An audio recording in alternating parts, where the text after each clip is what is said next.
The supercar arms race is back on with the arrival of Ferrari's 296 GTB, and now it's time for McLaren's fight back with this, the Artura. I think it's time we check it out.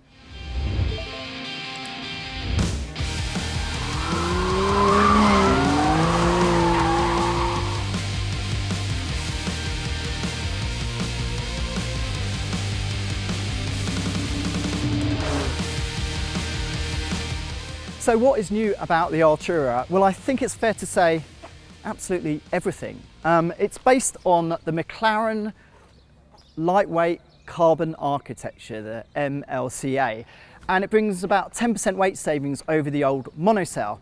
But that's not why they started from scratch, because this car is electrified, and it's the hybrid powertrain at the back of the car that really dominates the character of McLaren's latest supercar.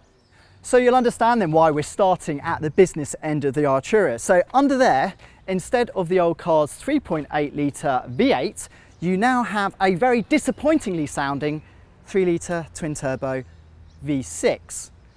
But it produces considerably more power. This produces, remember this is a replacement for the old 570S and even the 600 LT. This produces 500 kilowatts and 720 newton meters of torque. That is absolutely astonishing in this class. So let's talk about performance. McLaren claims that the Artura will go from 0 to 100 kilometers per hour in around 3 seconds and 0 to 200 kilometers per hour in 8.3 seconds, and top speed is limited to 330 kilometers per hour. Again, that's astonishing until you mention the car from Maranello. That car, unbelievably, produces 611 kilowatts, so 111 kilowatts more, hits 100 kilometers per hour in 2.9 seconds. Who cares about a tenth? But it's the 0 to 200 kilometers per hour that really has my head scratching, because Ferrari claim it will go a second quicker, 7.3 seconds, which is astonishing because, trust me, on this road, this thing is an absolute monster. How do you need any more performance? I think it's worth mentioning more about McLaren's 3 litre V6 twin turbo, because it's actually combined with a 7.45 kilowatt hour battery that provides for a remarkable 31 kilometers of pure electric range. So McLaren says for most people on urban commutes, let's say to work and back, you're going to do it on pure electric power. Again, this is really difficult for somebody like me to comprehend, that a supercar is basically going to be zero emission for most people.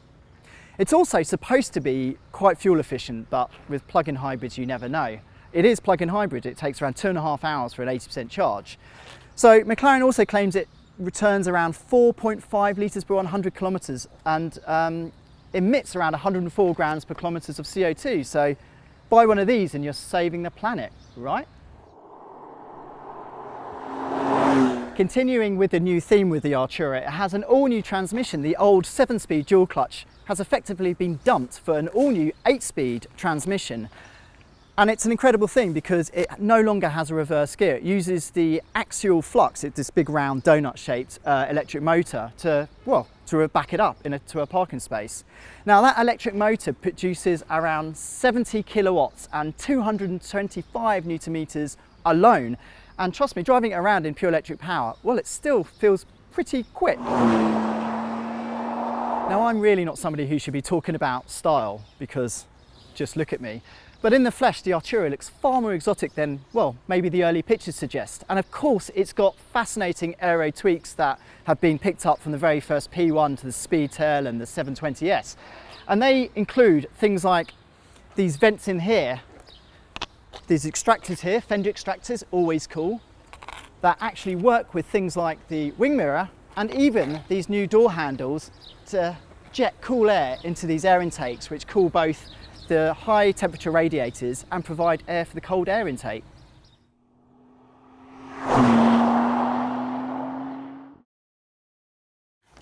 I think before we talk about the new Artura's cabin, we have to mention these really cool doors.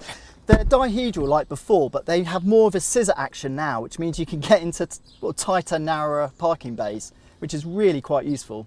Inside there's been yet more advances, and I think they're going to be hugely welcomed by the people who actually own these cars. I mean, the first thing is the infotainment system. Well, it actually works. It's much quicker to react. It's intuitive. The last one wasn't too bad.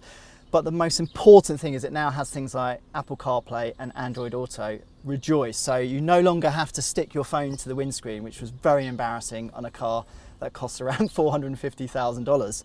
Other things is, I mean, it's ultra cool in here. It feels very sensible and grown up, but that's the sort of the way of McLaren doing. There's a great driving position. The steering's perfect. I mean, there's lots of suede or Alcantara, whatever you want to call it. But overall, like before, it takes about 5 to 10 minutes in this car before you know it intimately inside out. You can operate stuff, which is great for one of these cars. And it feels well built too.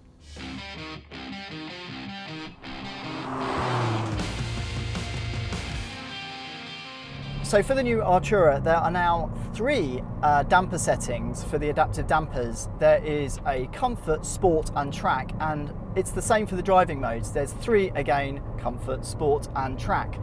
There's also a manual mode for the 8-speed, and there is an ESP off for track use only. And it's on the open road like this that, well, this thing is, well, it's quite a revelation. I mean, even in the stiffer sport setting, it's quite livable, and it just shrugs off every single little imperfection in the road, and nasty mid-corner bumps are just, well, they're just ignored. I mean, the thing is just unflappable. And then there is the performance. That is actually quite astonishing. So let's flick it down into, not comfort, sport, and drop down a few gears. 3rd maybe.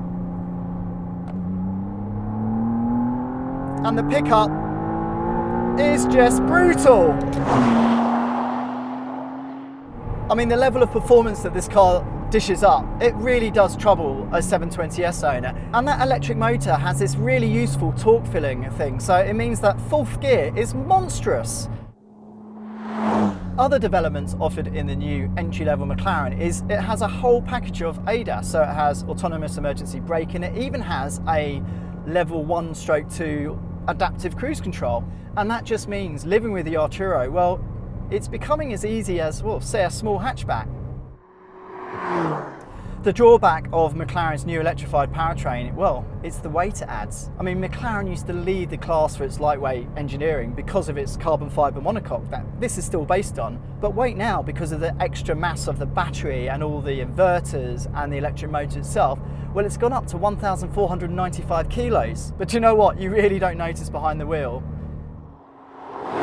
Another huge change of direction with the new McLaren is engineers have actually adapted an electronically controlled mechanical differential for the rear axle. Now, that's something they said they were totally against before because it added weight, but they've found a way around it. It's got a new multi-link rear suspension, and boy oh boy, the traction both at low speed and at high speed is phenomenal. Finally, bucking a trend adopted by almost all manufacturers out there is the Artura keeps its hydraulic steering rack, and we're ever so glad because the precision, the feel, the way you can place the car in difficult corners. I mean, the car that probably gets closest is things like maybe the Cayman GT4 RS or things like a nice 911 GT3. Of course, the elephant in the room is the switch to the V6. Like Ferrari, McLaren has gone for a 120-degree layout because it wanted to package the twin turbos within the hot V. It also means they could mount the engine much lower by about 40 millimeters into the chassis compared to a 570S. But what does it sound like? It's pretty good. There's a little bit of V12 in there. But I think most people will be, well, pleasantly surprised, let's say. I think it's the confidence just to push that really surprises me, and the fact that it just shrugs off its increased curb weight. Of course, at the back of the mind, you always think, I wonder what it would be like just with a non-electrified 3-litre twin turbo. But I guess that's the future. And those who actually live with this car will probably rejoice at the fact that they can spend zero money on fuel during the week. At the beginning of the day, I really feared that, well, the Artura wouldn't be that much fun without a V8 behind you. But you know what? This hybrid powertrain is just ballistic. The amount of power, the amount of torque, the amount of performance it delivers, and it's as great to drive as ever. It really is a true rival for the 296 GTB. Would I pick one over the Ferrari?